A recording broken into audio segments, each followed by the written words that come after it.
자, 오늘 이제 수업 들어가기 전에 우선 먼저 지난 시간에 했던 내용 문제를 통해서 먼저 복습하고 그 다음에 진도 나가도록 하겠습니다.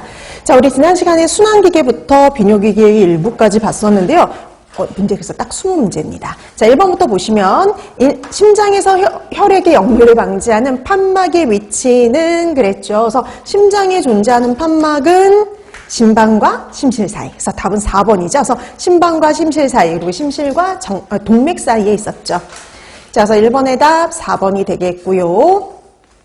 자, 그 다음에 2번. 다음 괄호 안에 들어갈 용어로 옳은 것 그랬습니다. 자, 심장 박동이 시작되는 부분은 뭐다라고 되었죠?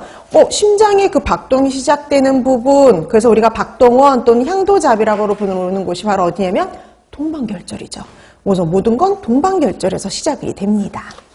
자, 그래서 이번에 답 4번이 되겠고요. 그 다음에 3번. 심박동수를 증가시키는 요인. 여러분, 우리 심박동수를 증가시키는 요인 되게 많았죠. 그 중에 뭐가 있었냐면 4번. 이산화탄소 분압이 증가할 때. 이게 있었죠. 그 다음에 체온이 증가할 때. 자, 체온이 증가할 때, 이산화탄소 분압이 증가할 때, 그 다음에 우리 또 산소 분압은 오히려 감소할 때라든지, 그 다음에 교감신경이 또 촉진을 증가를 시켰었죠. 그리고 또 호르몬도 영향을 줬어요. 갑상선 호르몬인 티록신, 에피네프린, 노르에피네프린 이런 것들의 영향을 받았었죠. 그래서 심박동수를 증가시키는 요인들이 좀 많았습니다. 자, 그래서 3번의 답 4번이 되겠고요. 그 다음에 4번. 심박수에 대한 설명으로 옳은 것 찾아라. 아까 비슷한 문제입니다. 자, 1번. 심박수 체지방과 관련 없었고요. 그 다음에 우리 심장과 관련해서 교감, 부교감 두 가지 구분해 두셔야죠. 이번에 그 촉진은 누구였냐면 교감이었어요. 그래서 흥분될 때 증가하는 증가는 당연히 교감이죠. 그 다음에 호르몬이 영향을 줍니다. 그래서 우리 왜 티록신이라든지 에피네프린 같은 호르몬에 의해서 영향을 받았죠. 그래서 답은 3번. 자, 그 다음에 4번은 맞게 고쳐보면 체온이 증가하면 심박동수도 증가였죠.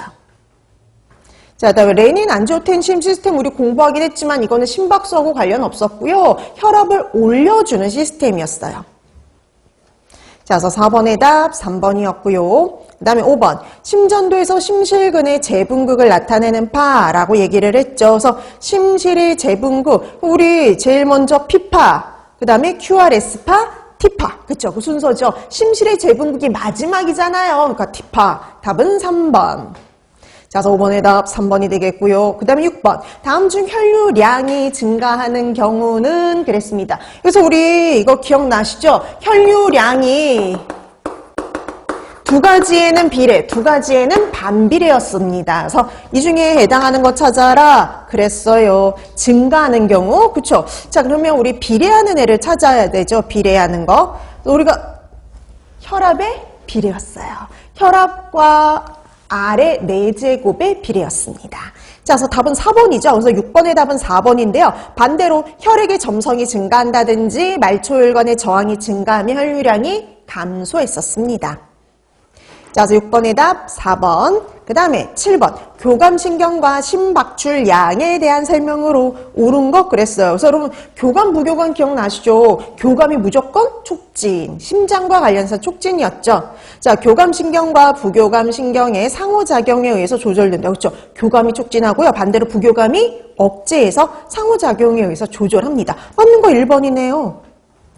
그럼 2번부터 고쳐볼까요? 교감신경은 감소가 아니라 증가.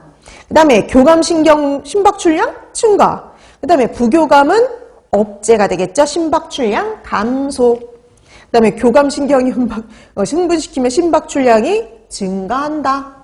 이런 식으로 고쳐야죠. 그래서 교감이 촉진, 그리고 부교감이 억제였어요. 그래서 7번의 답 1번이 되겠고요. 그 다음에 8번. 심장의 박동을 1분에 70회로 조절하는 것. 여러분 이게 시작점에서 조절이 일어나는 거거든요. 시작점이 바로 어디였냐면 동방결절. 그래서 8번의 답 3번이 됩니다. 자, 그 다음에 9번. 혈관에 대한 설명을 옳은 것은 우리 동맥, 정맥의 특징 잘 구분해두자라고 했었죠. 자, 그래서 동맥과 정맥에 대해서 제대로 말한 거 3번에 있죠. 3번 보시면 정맥 혈관의 내경 안쪽이 동맥보다 훨씬 넓었었죠. 동맥이 이렇게 좁은 이유는 혈관벽이 두꺼워서 그랬었어요.